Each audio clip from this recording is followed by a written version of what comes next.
the truth is, sex cannot be improved if there's no good relationship. Yeah. Hello guys, welcome back to our channel. This is Love, Married, Sex with Tia and Tia. Today we want to talk about how you can keep your relationship, your sex life running on a high, even when it's 5 years, 10 years after marriage. So many times it goes on a decline, or you are on just a regular mode.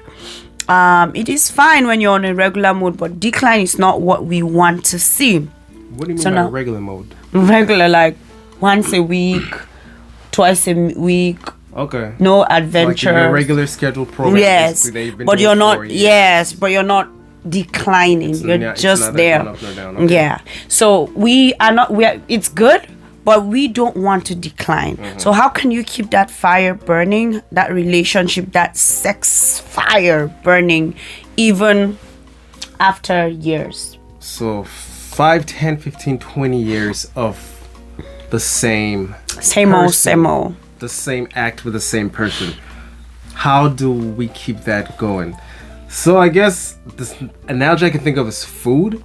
So yes, it's good to eat food. We like to eat food that we know, that we're familiar with, right? But from time to time, you gotta switch it up, right? You gotta get a cookbook. You gotta you went out to dinner and you like something. We did that recently when we went to the Caspian, Black Sea, Mediterranean restaurant, right?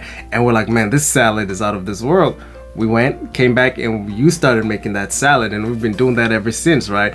You go to a friend's house and you ask them for a recipe of something that you really liked. So mixing it up, switching it up, adding to it is something that needs to be done. So you just can't keep going as usual, right? Because especially that plateau that you just mentioned, a lot of times it usually drops, it doesn't go up. So we have to be proactive in actually being trying to make sure that we are increasing that fire, or at least keeping it at a level that we know would continue to sustain our sexual health and our sexual life. So when you were speaking, honestly, what I was thinking of was our African parents or African grandparents. Yes, our parents might be doing a good job of trying to keep the marriage afloat and all of that, but honestly, I have noticed this from almost all of the grandparents I have seen. When you reach a certain age, you even split rooms. You don't stay in the same room because there's nothing happening anymore. We're just brothers and sisters. So anytime I see that, I'm like, oh, is there an age that we need to just stop it? It's like, stop it. And when I came here, I'm like, okay, that's not the case. It's a mindset. I'm not saying that every African family does that, but I noticed several. Okay, maybe only my village people are doing that. However, we tend to normalize it. It's like, yeah, who does that when you're 50? Who does that when you're 60? No. In the, what's it called? What's the place they keep older people? Retirement home. In the retirement home is where senior center. Like what teenagers do is what they have the highest rates of STDs actually. Maybe because they are vulnerable. Centers. Vulnerable in what sense? Health wise, it's easy. Their immune system. Definitely, the immune system is not as stronger, but yeah, they're just having reckless sex. That's what it is, really. Reckless, slow sex. That's just what it is. But what we're talking about is how to keep that going. So you have you mentioned any yet?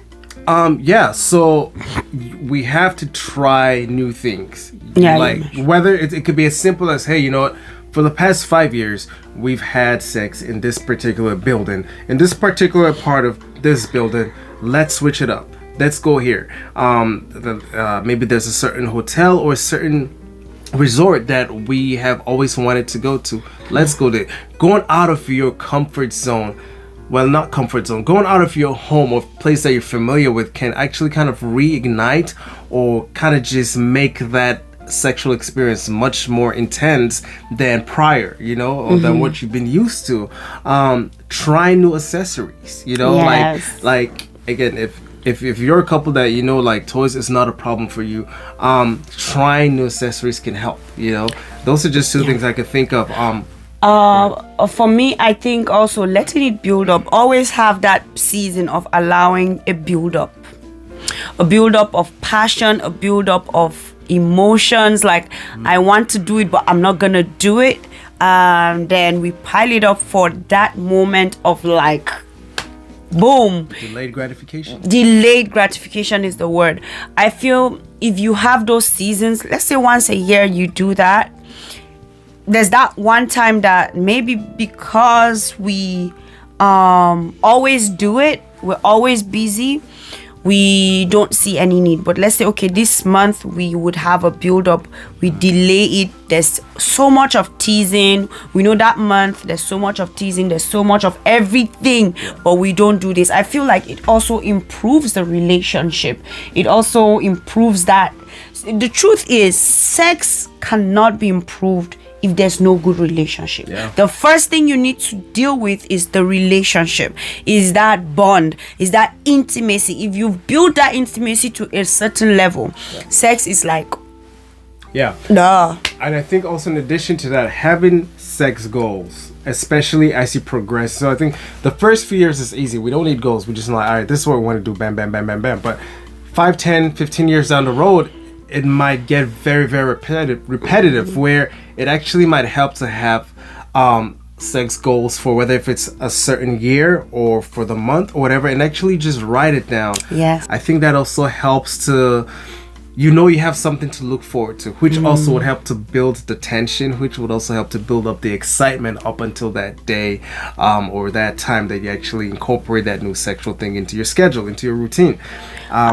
Another thing also I would add to that is also ask your spouse, if you finished, especially at that 10-year level, that 10-year mark, start asking your spouse if they have anything in their bucket list they want to check out. Even before the 10-year mark. Yeah, I mean, you know, some of us are so like, oh yeah, money, you know, some of these things you're trying to deal with children first, get them out of the way. That's why I'm like, if you, especially at that time, 10 years, 20 years, when you start becoming much, much older in that relationship, be very, because it's only one life now. We are done. This all those extra things, we are done with them. Can we start checking, are there fantasies, your bucket list? Is there something you've been dreaming of doing that we've not even done in these 10 years? Can we just, by this time, there's no more shame. Hopefully, there's no more reservation. Hopefully, we've gotten to the end of ourselves when it comes to ego. And honestly, when you start trying to check off each other's bucket list and fantasy list, I think it is a good idea. It will also build up a very great sexual experience, different from the past. And then lastly, I think another thing that's very grateful is actually just taking the time to go to marriage seminars, sex seminars. I'm sure there's sex seminars. There's gotta be, like, why not, right? Or even better, at the comfort of your home, going on YouTube and typing, I don't know, love, marriage, sex with Tia and Tia, and just getting some nuggets about what one can do, what you can do to kind of keep the sex spicy and going. There's so many people out there who have a trove of wonderful ideas and excellent ideas and suggestions to keep that spark going. So just educate yourself and see what ideas you can get and incorporate that you can write down and add to your list of things that you want to do. That would help your sex life in the future. So I think that's all that we have to say for this. And if you have any comments or any other suggestions or ideas of how couples can keep that fire burning 10, 15, 20 years after marriage, please let us know in the comment section. Please like, share, subscribe, and please click on the notification bell so you would get notified whenever a new video is dropped. Thank you so much, guys, for all the support. We love you so much. Appreciate you guys. Thank you so much, and we'll catch you in a later video. Bye. It's Tia and Tia.